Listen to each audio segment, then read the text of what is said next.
పెరిగిన polling percentage ఏపీలో political heat పెంచేస్తుంది. గెలుపు మాదంటే మాదని అధికార ప్రతిపక్షాలు ఊదరగొట్టేస్తున్నాయి. పోలింగ్ తర్వాత తొలిసారి స్పందించిన జగన్ గతం కంటే ఎక్కువ సీట్లు గెలవబోతున్నామని ధీమా వ్యక్తం చేస్తున్నారు. అప్పటి వరకు సైలెంట్ అయిన వైసీపీ నేతలు కూడా జగన్ రియాక్ట్ అవ్వగానే ఒక్కొక్కరుగా బయటకు వచ్చి గెలుపు మంత్రం పఠిస్తున్నారు. దాంతో కూటమి నేతలు వైసీపీని టార్గెట్ చేస్తూ సెటైర్లు మొదలుపెట్టారు. మరి పోటెత్తిన ఏపీ ఓటర్లు ఎవరికి పట్టం కట్టారో? విక్టరీ మాదంటే మాదంటున్న నేతల డైలాగ్ వార్తో బెట్టింగ్ బాబులు చెలరేగిపోతున్నారు.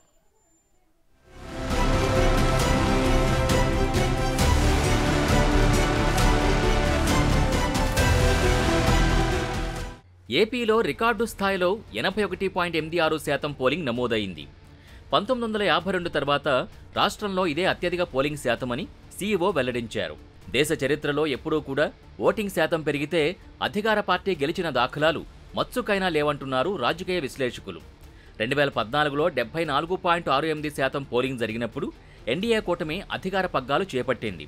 గత ఎన్నికల్లో అది పెరిగి 79%కి చేరి వైసీపీ పగ్గాలు చేపట్టింది. తాజా ఎన్నికల్లో రికార్డు స్థాయిలో 81.86 పోలింగ్ శాతం నమోదైంది. ఆ లెక్కలతో ఇప్పుడు అధికార పక్షానికి ఎలా మేలు జరుగుతుందంటున్నారు రాజకీయ విశ్లేషకులు. ఈ ఎన్నికలకు ఏడాది ముందు నుంచే వైనాట్ 175 స్లోగన్ ఎత్తుకున్న వైసీపీ అధ్యక్షుడు జగన్ అందులోనే వైనాట్ కుప్పంని కూడా యాడ్ చేశారు. అయితే ఎన్నికలు సమీపించే నాటికి ఎన్డీఏ కూటమి ఏర్పడడం, రాష్ట్రంలో కీలక అధికారుల మార్పులు చేర్పులు వంటి పరిణామాలతో జగన్ టెన్షన్ పడినట్టు కనిపించారు. ప్రభుత్వ వ్యతిరేక ఓటు చీలకూడదన్న పట్టుదలతో మిత్రపక్షాలు సైతం పట్టు విడుపులకు పోయి పొత్తు ధర్మం పాటించాయి. అయినా నవరత్నాలపై నమ్మకంతో జగన్ తన 175 స్లోగన్ మాత్రం వదల్లేదు. పోలింగ్ శాతం పెరగడంతో ప్రభుత్వ వ్యతిరేకత స్పష్టమైందని కూటమి నేతలు ఆ రోజు నుంచే ప్రచారం చేసుకుంటున్నారు. పోలింగ్ ముగిసిన 3 రోజులకి బయటకొచ్చిన సీఎం జగన్ ఐపాక్ టీంని కలిశారు. వైసీపీకి రాజకీయ ఎన్నికల వ్యూహకర్తగా వ్యవహరించిన ఐపాక్ ప్రతినిధులతో విజయవాడలోని ఆ సంస్థ కార్యాలయంలో జగన్ భేటీ అయ్యారు. గత ఎన్నికల్లో 175కి 151 అసెంబ్లీ స్థానాల్లో 25కి 22 లోక్సభ సీట్లలో వైసీపీ విజయం సాధించింది. ఆ ఎన్నికల్లో ప్రశాంత్ కిషోర్ వైసీపీ వ్యూహకర్తగా వ్యవహరించారు. అయితే ఈసారి ఆయన వైసీపీ గెలవడం కష్టమని 2 నెలల ముందే ప్రకటించారు. आंध्र में जो मैंने काम किया है, जो मैं थोड़ा बहुत बाहर से देखता हूँ, it would be difficult for Jagan Mohan Reddy to make a comeback. Why so? There is many reasons. One is there are leaders like Jagan Mohan Reddy who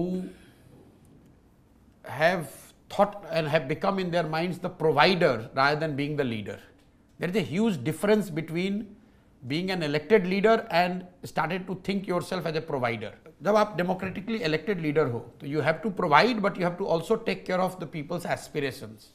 जब आप provider बन गए हो pure play, then you think कि भाई मैं राजा हूँ, मुझे पता है तुम्हें क्या चाहिए, मैं दे रहा हूँ और मुझे वोट देते रहो. तो Jagan Mohan Reddy at some stage has decided कि भैया मैं कैश ट्रांसफर करता रहूँगा, तुम्हारे लिए यही अच्छा है कि तुमको 2000 रुपया मिलता रहे, सड़क बने या ना बने, कैपिटल आंध्र प्रदेश में हो ना हो, फैक्ट्री लगे ना लगे, हम कर्ज लेकर ही पैसा तुम्हें दे रहे हैं, लेकिन दे तो रहे हैं. So he has gone into this provider mode. గత ఎన్నికల్లో గెలవగానే పీకేను కలిసి అభినందనలు చెప్పి వచ్చారు జగన్. అయితే పీకే ఈసారి వైసీపీకి పని చేయలేదు. ఆయన శిష్య బృందం ఐపాక్ టీమ్గా ఏర్పడి వైసీపీని గైడ్ చేసింది. గత సెంటిమెంట్నే కొనసాగిస్తూ ఐపాక్ బృందాన్ని కలిసిన జగన్ ఎన్నికల్లో ఆ రికార్డ్ని బ్రేక్ చేయబోతున్నామని, జూన్ 4న వచ్చే ఎన్నికల ఫలితాలతో దేశమంతా ఆంధ్రప్రదేశ్ వైపు చూస్తుందని ధీమా వ్యక్తం చేశారు. 151కి పైగా అసెంబ్లీ స్థానాల్లో 22కి పైగా లోక్సభ సీట్లలో గెలిచి చరిత్ర సృష్టిస్తామని ఇంగ్లీష్లో కాన్ఫిడెన్స్ వ్యక్తం చేశారు. రాబోయే రోజుల్లోనూ వైసీపీ ఐపాక్ ప్రయాణం ఇలాగే కొనసాగుతుంది. ప్రశాంత్ కిషోర్ ప్రత్యర్థి వైపు వెళ్లి మాట్లాడుతున్నారని విమర్శించారు. Probably down the line on June 4th, if on the day that results would be coming out, I promise that this results would ensure that the whole country would stand up and look towards Andhra Pradesh.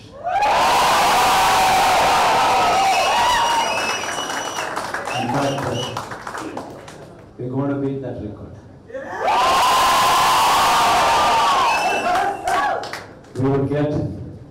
We will surpass 151, we will surpass 200. And predominantly, God's grace, touch wood, we've given the good deliverance of the governance. The governance model that was put in place was never seen before.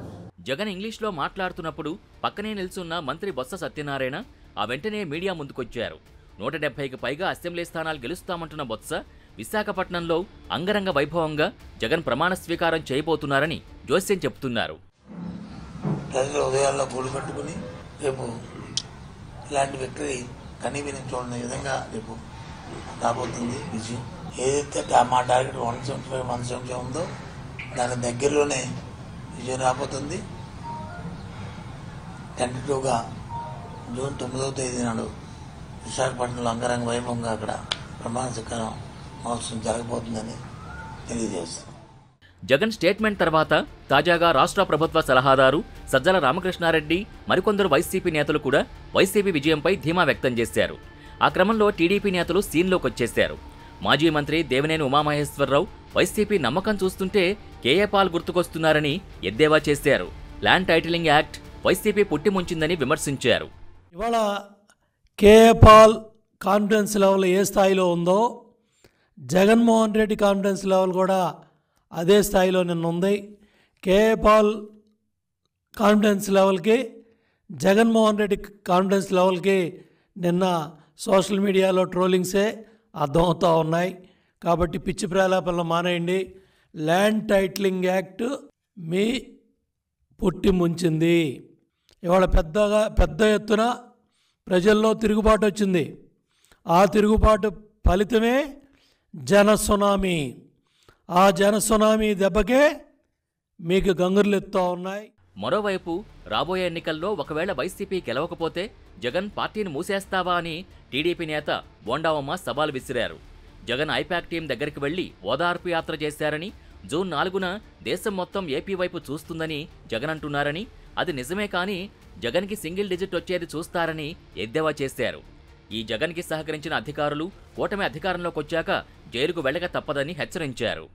ఈనాళ్ళు ఓదార్పు యాత్రకు వెళ్ళి వాళ్ళు ఓదార్చి బయటకు వచ్చి ఏడవలేక నవ్వుతూ జగన్మోహన్ రెడ్డి మొత్తం సీట్లు మాయే, మొత్తం గెలుస్తున్నాం, చరిత్ర సృష్టిస్తున్నాం, జూన్ 4వ తారీఖు దేశం మొత్తం ఏపీ వైపు చూస్తుంది అన్నాడు.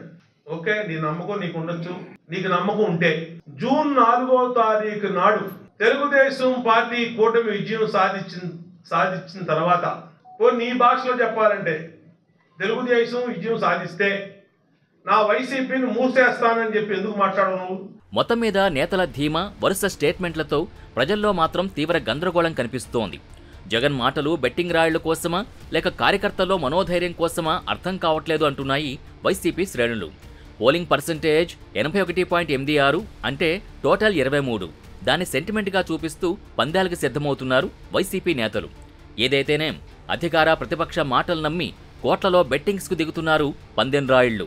మరి చివరికి రోడ్డున పడేదెవరో చూడాలి.